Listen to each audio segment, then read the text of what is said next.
So yan po, magandang umaga po. Ngayon ay 4th day. Mag-good morning naman kayo dyan. Ay, good morning, kape tayo. Ayun, pang ilang days na tayo? 4 days. Ayun, 4 days. Ipapakita ko po yung 4 days natin. Yan, ang 4 days.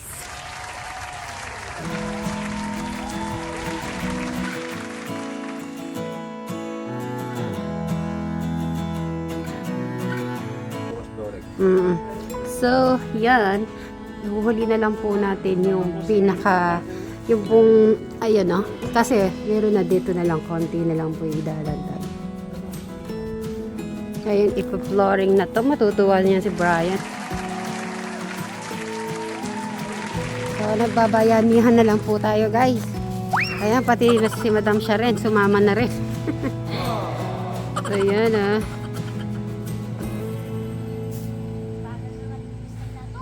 Sige, exercise yan.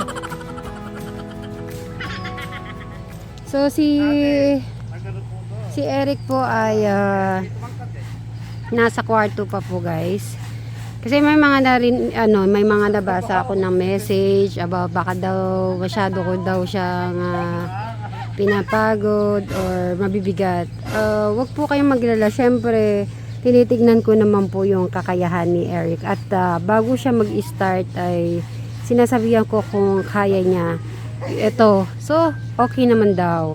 Kaya po kayong mag-worried sa kay Eric po natin. At syempre, tinatry niya din po naman yung best niya kung kakayanin. Mag-i-stop naman po si Eric pag hindi niya kaya. Di ba po, halimbawa po, yan, naputol na yung isa kahapon, nag-continue siya. So, hindi niya po tinapos nung nakaraan araw kasi nakatatlong tumba na po siya, di ba? So, meaning, nag-stop siya, hindi niya na kaya nun. So, in another day, na-continue niya po yung isa. Siyempre, check din po natin. Hindi naman natin siya pababayaan.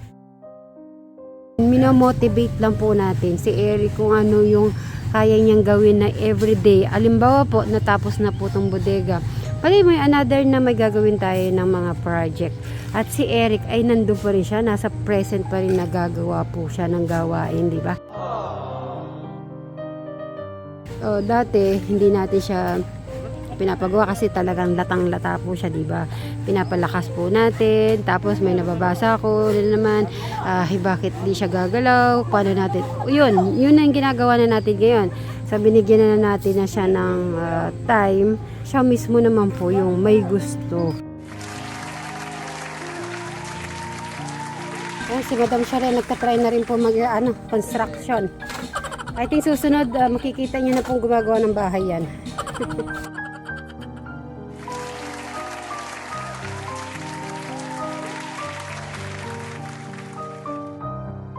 Wala, gusto rin magkamasel.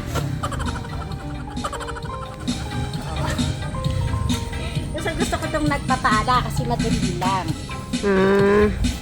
May nabasa ako, napakasama ko daw, guys. Kasi daw, pinagawa ko kay Eric. Kasi gusto ko naman po siyang meron siyang magawa. Malay nyo po, doon po siya mag-start na maging matatag. Pero mas madami naman natutuwa kaysa naman yung na pinagawan ko ng mahirap si Eric. So, inaano ko na lang po, chinecheck ko na lang po. Doon na lang po ako tumitingin sa madaming natutuwa sa kanyang ginagawa. Nung pinaputol ko siya ng pilapel? Ipil. Pilapil na yun. Pinapil ganyan. Okay, sorry. Nakalimutan ko. Yung ipil, hirap na hirap daw po siya magputol. Baka daw, mapurol daw yung Mapurol ba yung ginamit niya? Matalim daw po. Sabihin mo totoo, matalim o mapurol? Matalim. Matalim. Tingnan niyo po, matalim. So, akala nila mapurol. Nasaan ba yun? Sige. So, guys, sige. Hindi po siya mapurol. Is matalim daw po. Ngayon, itatry kong putulin yung pinakahuli. Buti pala may natirang isa. Ako naman magta-try, guys, para sa inyo po.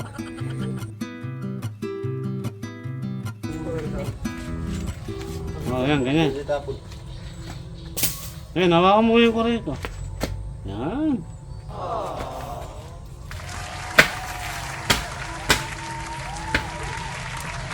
municipal.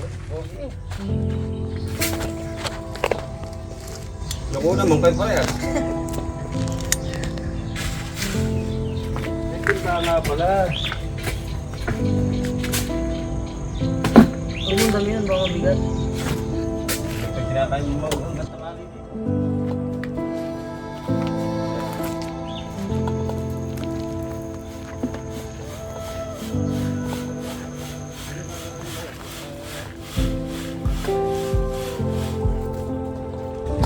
Uy, ano ba kasi? Ano ba kasi, Bod?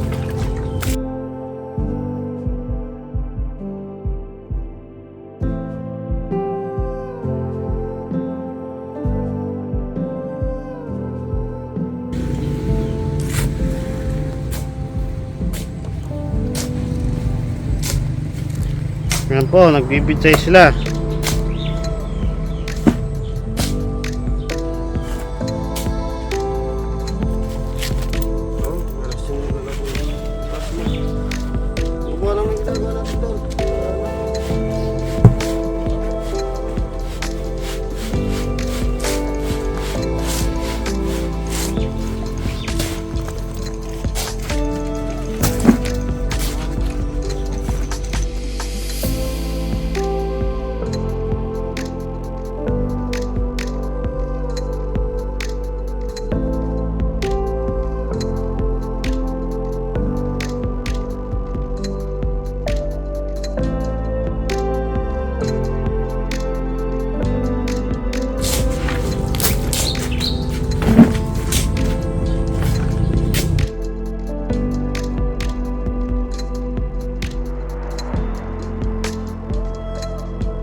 Hap-hap lang. Sinasayo mo ko, Rico. Rico. Giling-giling ba?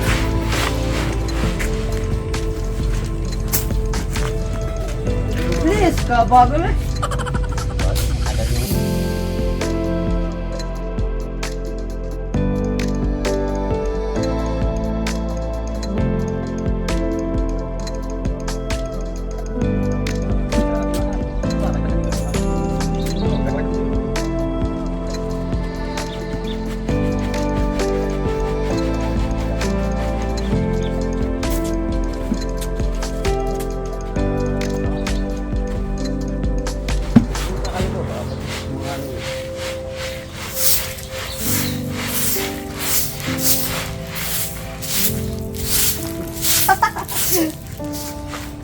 Oh, dear boy ka.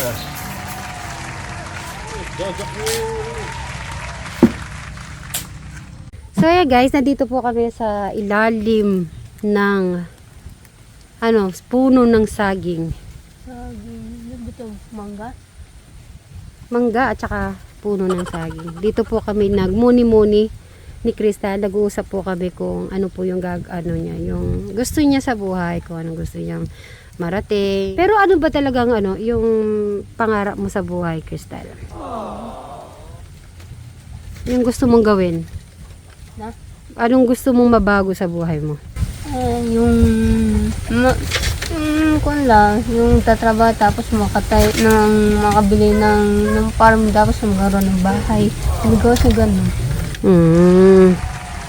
Ilang taong ka na nga ngayon? Nag-i-interviewhan po kami dito kung anong gusto niyang gawin sa buhay. Ayun nga, gusto niya palang magkabahay, tito. Magandang hapon po, mga kasitmeris, katekra, mga kadyano, yan, nandito si tito. Sinamahan tayo. Medyo masama lang pakiramdam ni tito. Maganda nga po mga katekram. Yan. Kape-kape muna tayo. Pakinggan mo na lang kami ni Crystal, mga Sige. Yan nga, gusto niya magkabahay at magtrabaho, tito. Di ba ang sarap naman pakiramdam niyo pag no? Oo. Oo. Pero gusto mo naman matupad 'yon. Para naman matupad mo 'yon, Crystal, kailangan mo talagang matapos sa pag-aaral. Sa bagay, tito, no? Kahit di ka naman nakapagtapos ng pag-aaral, kung gusto mo talaga matupad yung pangarap mo, magagawa mo dun, di ba? Ayan. Okay. So, tignan natin kung ano po ang natapos po dito, guys.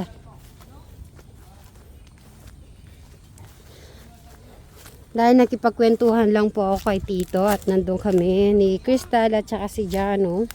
So, iniwan ko muna.